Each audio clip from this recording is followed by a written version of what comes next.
Hi guys, welcome to my channel, and today we'll be learning how to prepare your images for retouching in Photoshop. But before I continue, I would like to let you know that there might be some background sounds, there might be some maybe the sound of door opening, people talking at a far distance. Please, I would want you to bear with me. And this video was not made in the best conditions, as I'm not also feeling too strong making this video, so I hope by the time you'll be watching it that I am very okay. So let's start.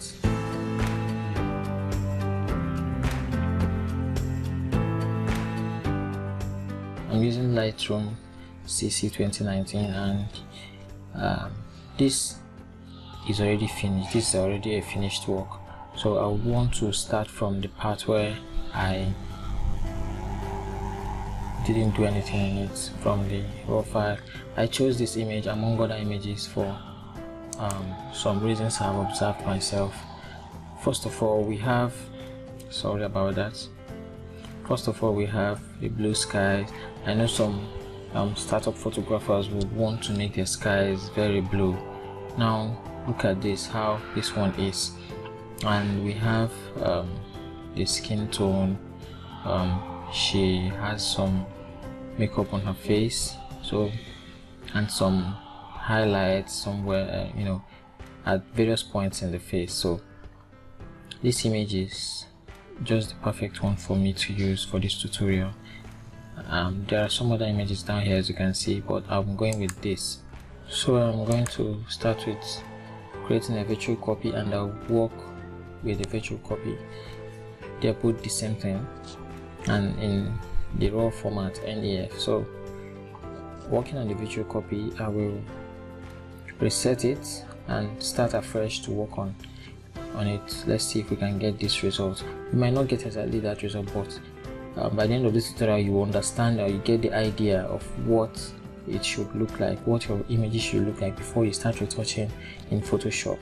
So, and if you're using Capture One, they are not so different. The rules are the same. It is just the way you operate them that are different. So here's the original image. First of all, I'll crop it so that it will fit into the 4:5 frame of Instagram, and here we have it 4:5.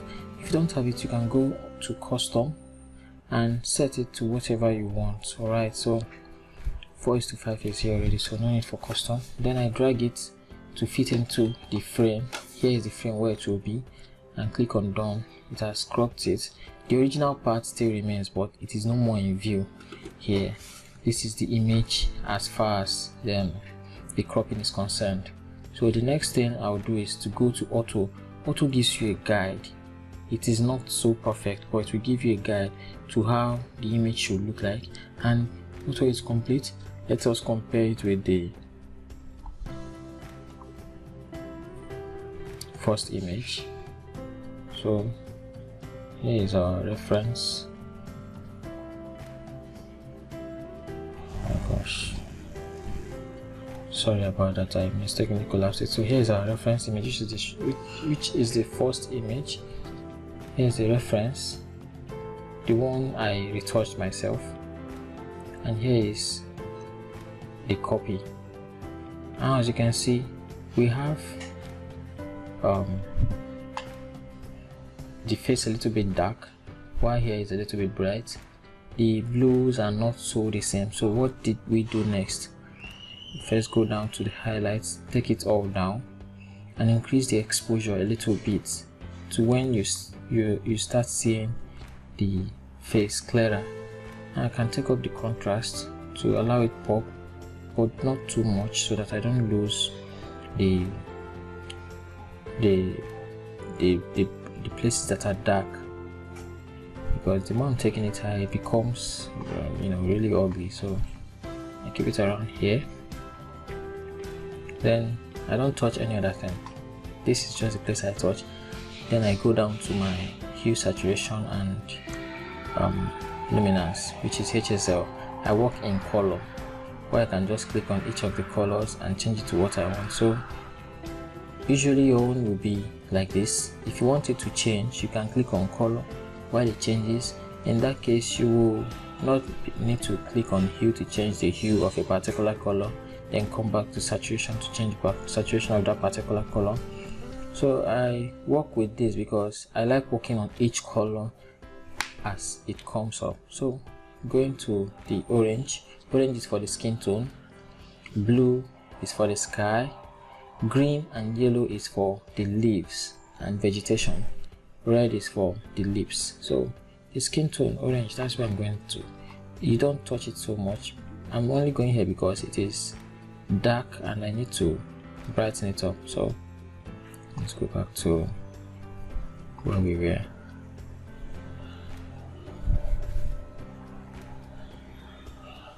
Okay, so let's get to blue.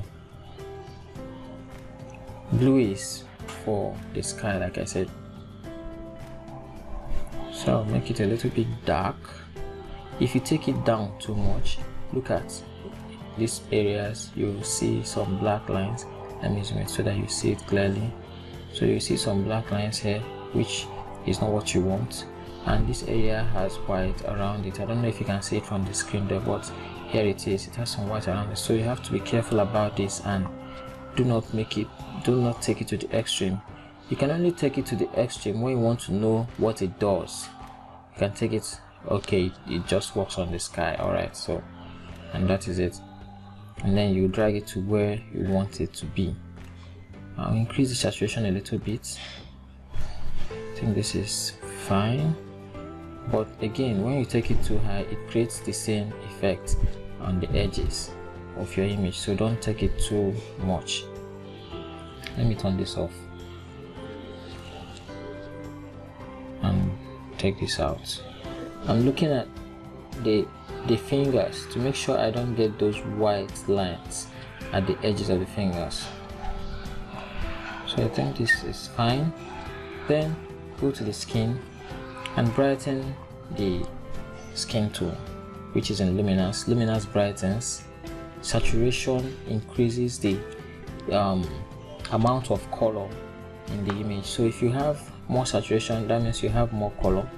If you have low saturation, that means you have low color. So let me keep it at 0 first. While hue changes the color from its main color, which is 0, to a lower or warmer version of that color, or a less warm version of the color. I don't want to use the word cooler because sometimes even at this point the color still doesn't look like a cool color, but I hope you get the point. So I don't touch the hue, I just work on the saturation and the luminance. I'll take the luminance a little bit up. Make sure you're careful not to allow the skin to get too bright. Here is quite okay, and the saturation a little, and I'm fine with this. So with this you can now export it to Photoshop and continue your work there. I'm comparing it with the reference photo.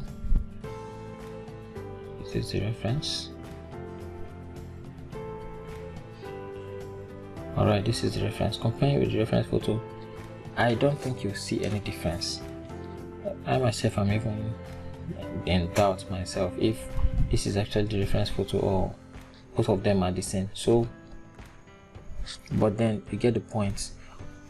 Let us have a recap. Whenever you start, have in mind, even when shooting, have in mind that Instagram or any social media platform you are posting it to has its limits to dimension. So especially on Instagram. So when shooting, have that space in your mind. Shoot with that space in your mind, so that when you are cropping out, you don't crop out important parts of the image.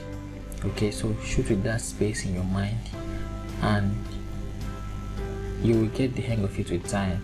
It might not be easy at first, but you get the hang of it with time. And while you're shooting, make sure that your lighting is in order. As time goes on, I will teach you guys on how to make set your cameras so that you won't shoot and get it all wrong. It's important that you get it correct while shooting, so that at the end while retouching, it does not, give you one hell of a time. So that's one point. Make sure that your camera settings are in order. Make sure that you have that space for cropping when processing the image. Again, do not make the skies, do not make them too blue that you start having artifacts around the edges of your model. And secondly, don't adjust the orange a little too much. Always little will do. At the point, I'm even feeling this is much, but I will leave it that way since it works for me.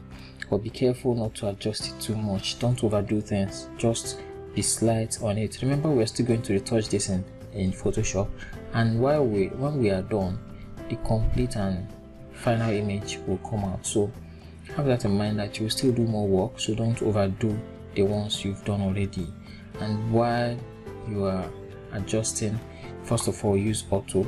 I'm sorry this is not coming out line by line the way it should, but I hope you get the point. So while you're adjusting your tone, use auto. It will give you a guide on how your image should be. If the image is not so sharp, it will add some clarity to it. If there is a lot of noise, it will add some dehaze to it. What does dehaze do? Dehaze reduces noise when it is much and makes the image pop more, and adds noise when it is too popping. And so it's popping in English, well, you get the point.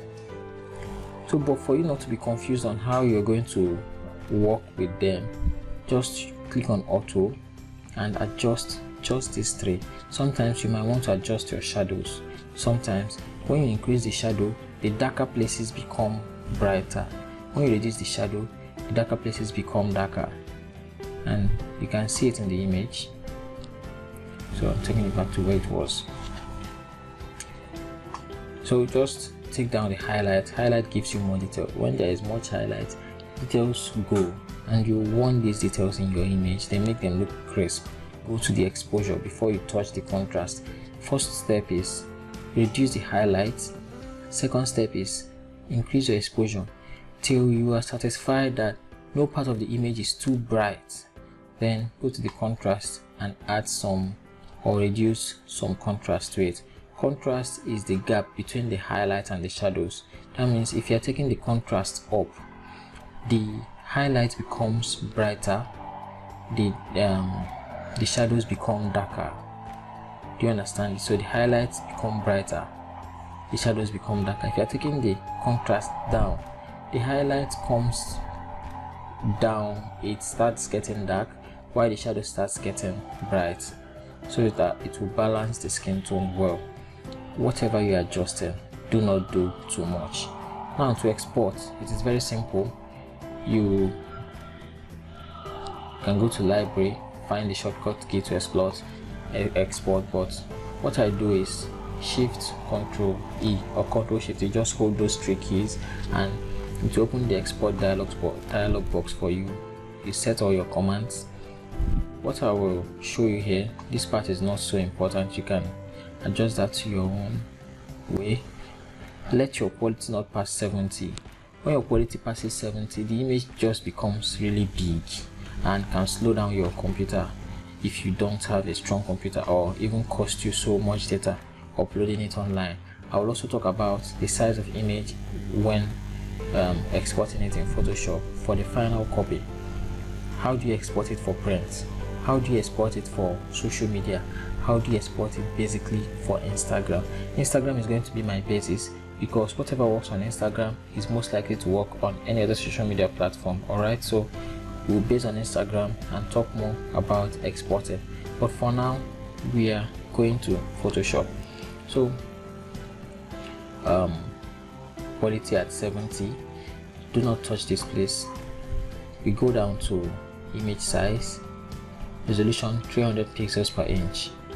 No need for this except you are printing, and I will talk about that later. I've promised a lot of things I'll talk about. And if you can subscribe to this channel, you will get to learn all these things because I'll be picking them one after the other. I've written them down in my bucket list, so I'll be picking them one after the other to share with you guys. Sharpen for screen, you can sharpen for matte paper or for glossy paper, but let's leave it this way. It usually stays this way, so let's leave it that way. Let's leave this way. Include all metadata. Very important to include all metadata. It will help you when retouching in Photoshop. And then export, open in another application. This is Photoshop 2020 and the Lightroom is 2019. Had it been they were both the same version, it will have open in Photoshop 2019 here. That's what it used to have when I was using Photoshop 2019, but I upgraded. Then you export. Because I've done this before, it will tell me that it has it's already existing. I should use a unique name. For this, I will use a unique name. I will not overwrite. But if you don't have a unique name saved, you will have to just export. It will not ask you such a question, and you wait for it to do the work. It will export when it is done here, and it will open in Photoshop. Then you start. So that is it guys for this tutorial. We're having the image open in Photoshop now, and like this video if you've learned something, and subscribe to our channel too, so that you don't miss, turn on the notification bell so that you don't miss any of our new tutorials. I promise you that I'll be posting tutorials more frequently than before. So that is it guys. Thank you and goodbye.